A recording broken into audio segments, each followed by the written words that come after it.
Hello, hope you are having a good day. Let's look at the top crypto news from across the world. First up, 80,000 Bitcoin gone, what's left in Luna's reserve wallet? In a Twitter thread, the team behind the failed algorithmic stablecoin Terra UST, and the token Luna shared precisely how much Bitcoin and crypto assets they had disposed of. The Luna Foundation Guard, LFG, also promised to compensate remaining users of UST, smallest holders first, with the remaining assets.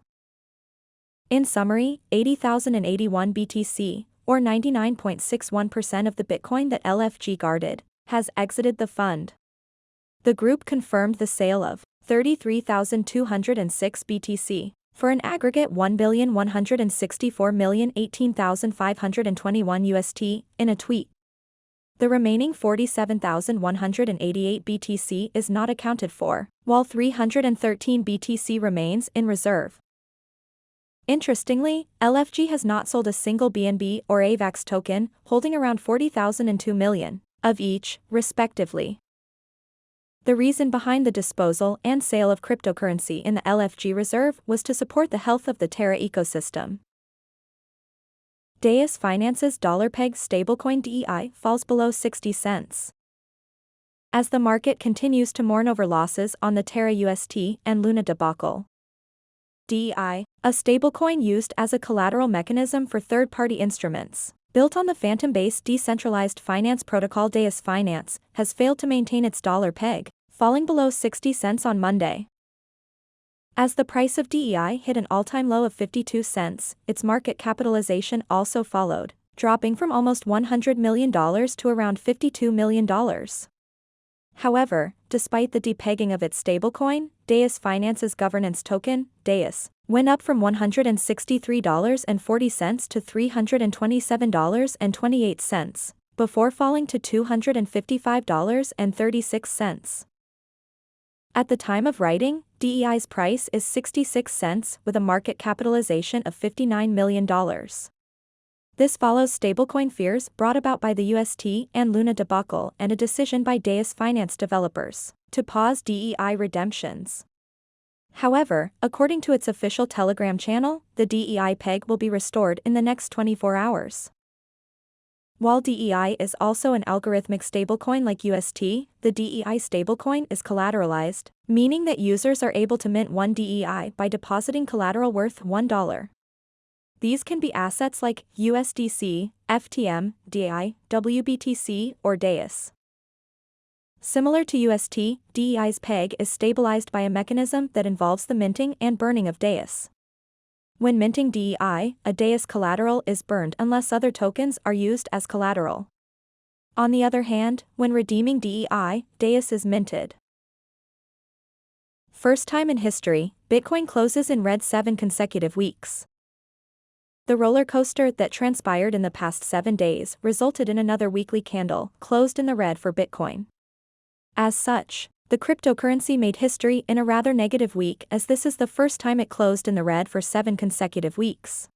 Crypto Potato reported last week the adverse price developments that led to lower weekly closes for Bitcoin for 6 weeks in a row, something the asset hadn't seen in nearly 8 years.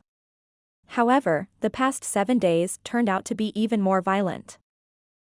The worst trading day came on May 12th. When BTC slumped from just over $30,000 to its lowest price position since late December 2020, at $25,300. Despite bouncing off rather immediately and recovering several $1,000s of value in days, the cryptocurrency still closed the weekly candle lower than the previous one. This meant that it had created its longest bearish weekly streak with 7 consecutive candles in the red. El Salvador invites over 40 central banks for international event on Bitcoin. After buying the dip and adding 500 BTCs to the state coffer, El Salvador President Nayib Bukele has another surprise up his sleeves.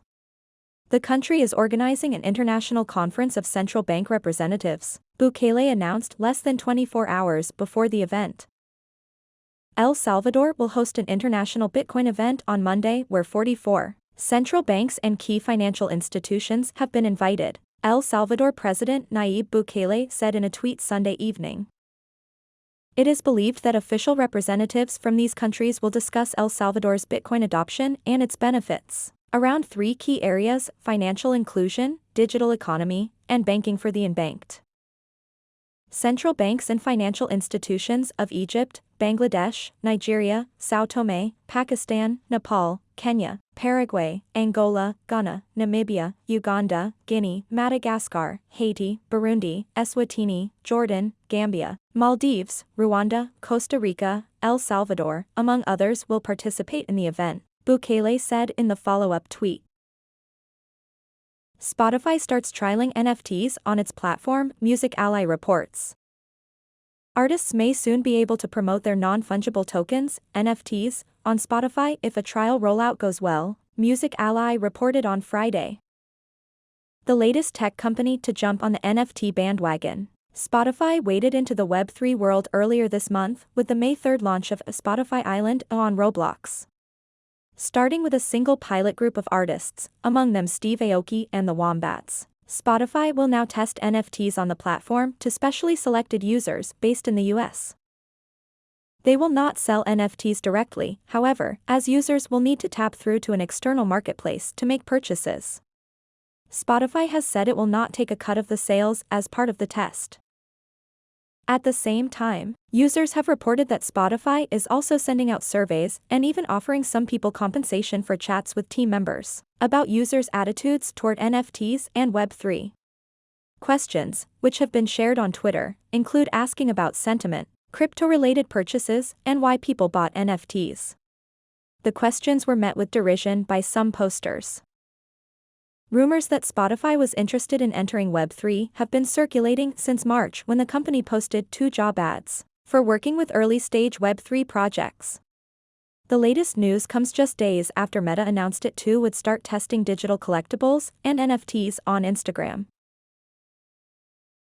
Thank you for joining us today. If you like the video, please hit like and subscribe to the channel to stay up to date with Crypto World.